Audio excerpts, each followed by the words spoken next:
دیکھو یہاں رک کر کے ایک مسئلہ سمجھاؤں میں.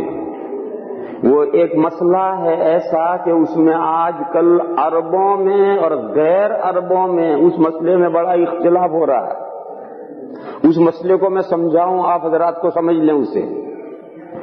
عربوں کو اس پر بہت زیادہ اصرار ہے کہ سلام کے بعد کوئی دعا مت مانگو. چنانچہ آپ حج کے لیے تشریف لے جاتے ہوں گے تو حرمین شریفین میں بھی نمازوں کے بعد سلام پھیرنے کے بعد ائمہ کوئی دعا نہیں مانگتے. حرمین شریفین کے علاوہ جو عربوں کی دوسری مسجدیں ہیں ان مسجدوں میں بھی آپ کہیں بھی نماز پڑھیں گے اور کسی عرب ملک کے اندر تو عام طور پر آپ یہ دیکھیں گے کہ وہ سلام کے بعد دعا نہیں مانگتے. اور وہ یہ کہتے ہیں کہ نبی اکرم صلی اللہ تعالی علیہ وسلم سے اور صحابہ کرام رضی اللہ تعالی عنہم اجمعین سے نمازوں کے بعد ہیئت اجتماعی کے ساتھ یعنی پوری گیدرنگ کے ساتھ ہمیشہ التزام کے ساتھ پابندی کے ساتھ دعا مانگنا ثابت نہیں. لہذا جو بات حضور اکرم صلی اللہ تعالی علیہ وسلم سے ثابت نہیں ہے اس کا کیوں اتنا التزام کیا جاتا ہے کہ کوئی نماز ایسی جانے نہیں دی جاتی کہ اس کے بعد دعا نہ مانگی جائے، ہر نماز کے بعد دعا مانگی جاتی ہے. یہ ان عرب بھائیوں کی دلیل ہے اور آپ حضرات نے بھی سنی ہوگی، کوئی میں نئی بات نہیں بتلا رہا، آپ حضرات نے ان حضرات کی یہ دلیلیں سب سنی ہوں گی. دوسری طرف مسلمانوں کے درمیان میں جو 4 فقہیں رائج ہیں اور مسلمانوں کی بڑی اکثریت یعنی 90% جن 4 اسکول آف تھاٹس کا فالو کرتی ہے، یعنی مذہب فقہ شافعی، فقہ مالکی، فقہ حنبلی، فقہ حنفی، یہ 4 اسکول آف تھاٹ ہے. وہ کسی معین آدمی کی رائے نہیں ہے، یہ 4 کسی معین آدمی کی رائے نہیں ہے. یہ بھی ایک بڑی غلط فہمی ہے لوگوں میں. لوگ یہ سمجھتے ہیں کہ مذہب حنفی یعنی امام ابو حنیفہ علیہ الرحمہ کی اوپینین اور رائے، مذہب شافعی یعنی حضرت محمد ابن ادریس شافعی رحمہ اللہ کی اوپینین اور رائے، مذہب مالکی یعنی امام مالک علیہ الرحمہ کی رائے، مذہب حنبلی یعنی امام احمد ابن حنبل علیہ الرحمہ کی رائے. ایسا نہیں ہے، ایسا نہیں ہے. جو لوگ ایسا سمجھتے ہیں وہ غلطی پر ہیں اور وہ اس کی حقیقت سے بے خبر ہیں، واقف نہیں ہے. میں آپ حضرات زیادہ تر حنفی ہیں،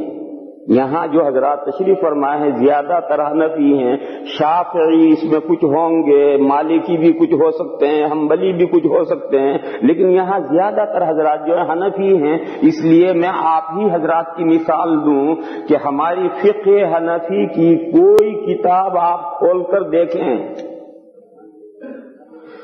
تو ان میں 2/3 مسائل ایسے ہیں کہ جس میں امام اعظم کے قول پر فتویٰ ہے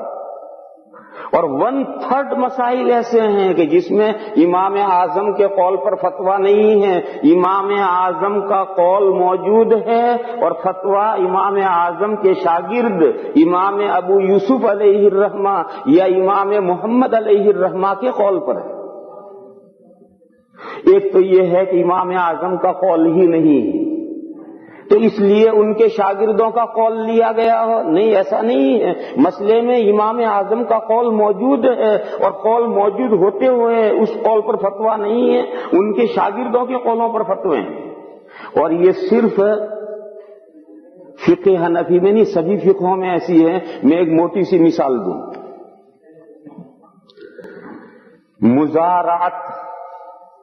مزارعت کے معنی ہیں اپنی زمین کسی کو بٹائی پر دینا.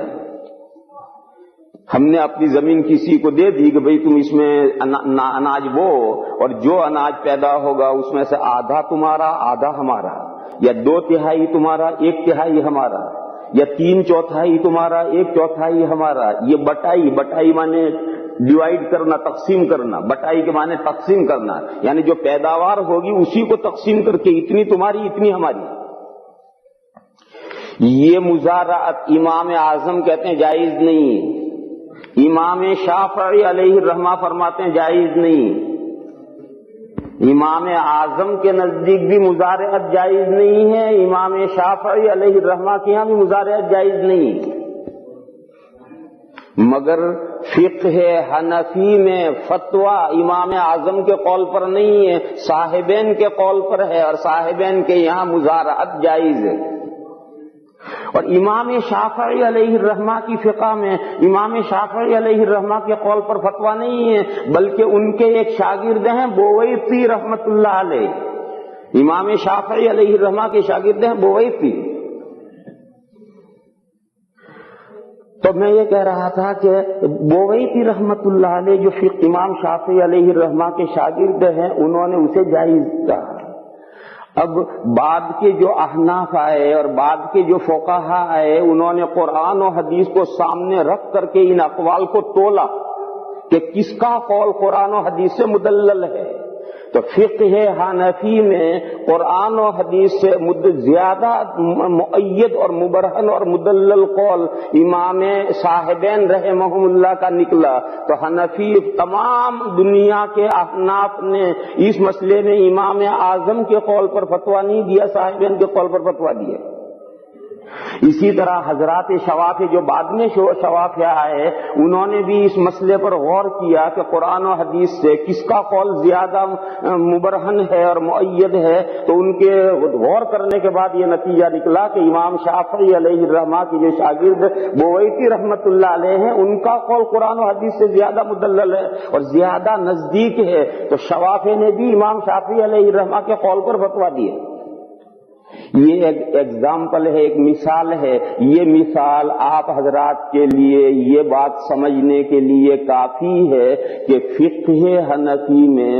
امام ابو حنیفہ علیہ الرحمہ ہی کی رائوں اور اقوال پر سارے فقہ کے مسئلوں میں فتوے نہیں، بلکہ فقہ حنفی یہ قرآن و حدیث کے سمجھنے کا ایک انداز ہے اور ایک طریقہ ہے، اس کے پرنسپلز ہیں جو اصول فقہ کہلاتے ہیں، اور اس پرنسپل کے سامنے رکھ کر کے قرآن و حدیث کو ایک خاص نہج پر سوچا جاتا ہے، سمجھا جاتا ہے۔ اسی طریقے پر امام شافعی علیہ الرحمہ اور شوافی کی اصول فقہ الگ ہے، ان کے پرنسپلز الگ ہیں، مالکی فقہ اور ان کے پرنسپلز الگ ہیں، حنبلی فقہ اور ان کے پرنسپل الگ ہیں، لہذا یہ چاروں جو فقہ ہیں یہ اسکول آف تھاٹ ہے، یہ معین آدمی کی رائوں کا فالو نہیں۔ لہذا جو لوگ یہ سمجھتے ہیں کہ تقلید شخصی یعنی ایک ہی آدمی کے پیچھے کیوں چلا جائے، یہاں ذہن صاف کر لینا چاہیے کہ مسئلہ ایک آدمی کے پیچھے چلنے کا نہیں، ایک مکتب فکر کے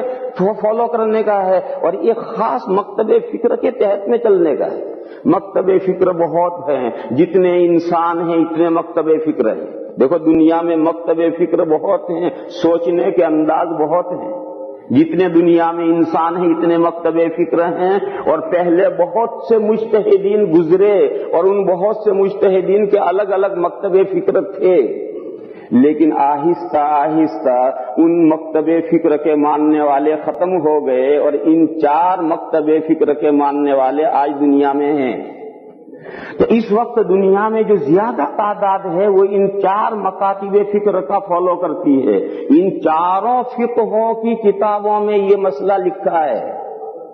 ہماری فقہ میں بھی لکھا ہے، شوافی کے یہاں بھی ہے، حنابلہ کے یہاں بھی ہے، مالکیہ کے یہاں بھی ہے کہ نمازوں کے بعد سلام پھیرنے کے بعد جماعت کا سب کا جماعت کا دعا مانگنا حسن ہے، حسن ہے، سنت نہیں، سنت لفظ استعمال نہیں کیا بلکہ حسن لفظ استعمال کیا ہے، حسن یعنی اچھا ہے۔